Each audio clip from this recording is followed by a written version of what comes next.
Hi, I'm Glenn Mills. I'm Jean Reynolds.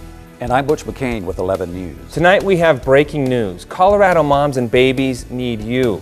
You see, you can help the March of Dimes tackle a crisis, the #1 killer of babies, premature birth. In Colorado, each year, 1 in 8 babies are born too soon. That's approximately 9,000 babies. Approximately 450 Colorado babies die before their first birthday. The causes of preterm labor are not fully understood, and unfortunately, Colorado's premature birth rate has been on the rise for 3 decades. That's why the March of Dimes is dedicated to providing more research, education, advocacy, and services to improve the health of moms and babies. Meet Daniel and Tammy Harris, a local family affected by premature birth, whose story touched our hearts. Tammy was finally along far enough with Zoe to where we were pretty confident that she would carry full term. We were really excited. It was starting to settle in, like, we are gonna have this baby. So you start planning and doing things and trying to continue on with life and prepare for the new addition. And I did everything right. I followed the rules. I didn't drink, I didn't smoke, I didn't do drugs. I got prenatal care. I had a great doctor. I went to checkups. We start Lamaze here in a week or so.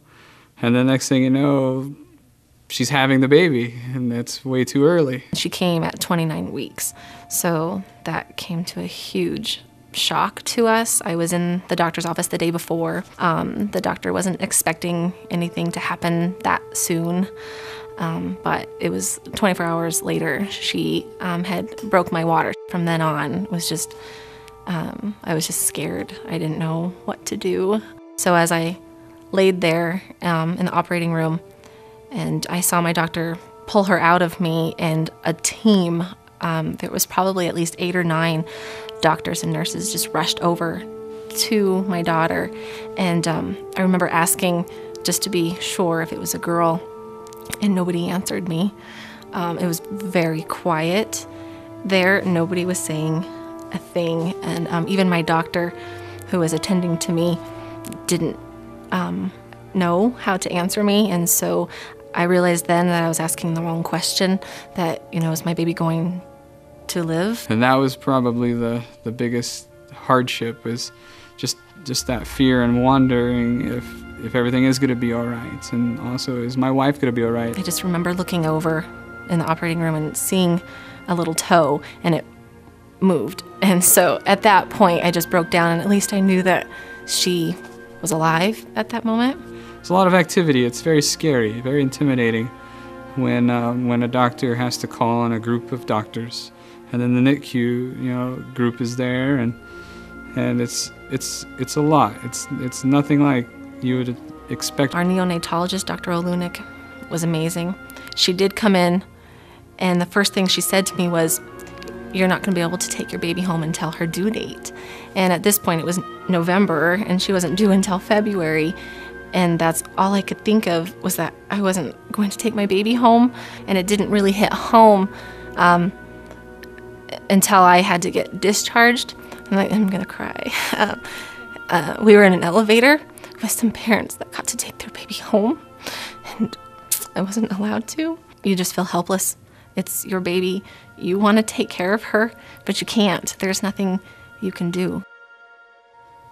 The thought never crossed my mind of us having a baby so tiny and so early, that nothing that we had talked about or discussed even remotely involved what if that happens. It was always the afterwards. What color is the room going to be? What do you think?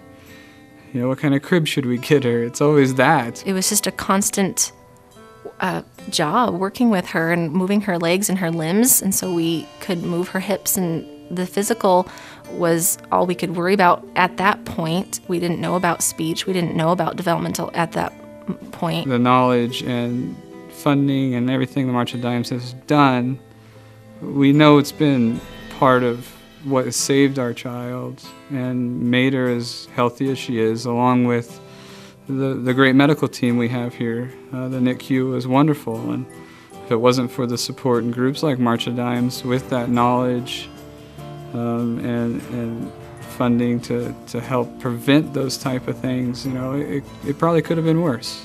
The incubators where my daughter slept in and protected her, March of Dimes has a hand in that. They have a lot of hands in a lot of different areas in the whole process. It's just amazing how all this money that we're raising through the galas, through the walks, things that we're really passionate about really do help and helped our children and help a lot of others that we know.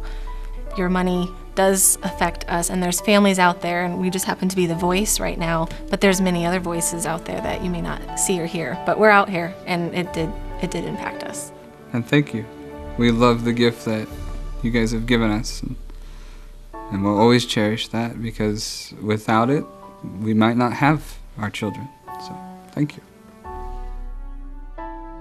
The March of Dimes, with the help of supporters like you, has helped save thousands of babies. Research is finding answers to factors that adversely impact pregnancy and might contribute to prematurity and lifelong birth defects.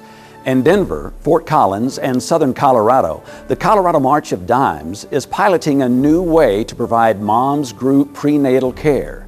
In Grand Junction, Glenwood Springs, and Durango, the March of Dimes has provided startup money for other organizations to establish their own mother-baby programs and get information into the hands of community leaders. Educational programs provide doctors and nurses with new tools. Advocacy improves access to medical care for moms, babies, and kids. And there is support for families in crisis as they deal with a baby in the neonatal intensive care unit born too soon, too sick, or both. Such programs need to continue. We can make progress right now by funding the mission. I've got my check right here. Please do the same. Babies are fighting for their lives, and we need to fight for them. If we give the March of Dimes our support, they can get busy doing what they do best, giving moms and babies a healthy start. So please, give generously. On behalf of the March of Dimes and all of us here at 11 News, thank you. Thank you.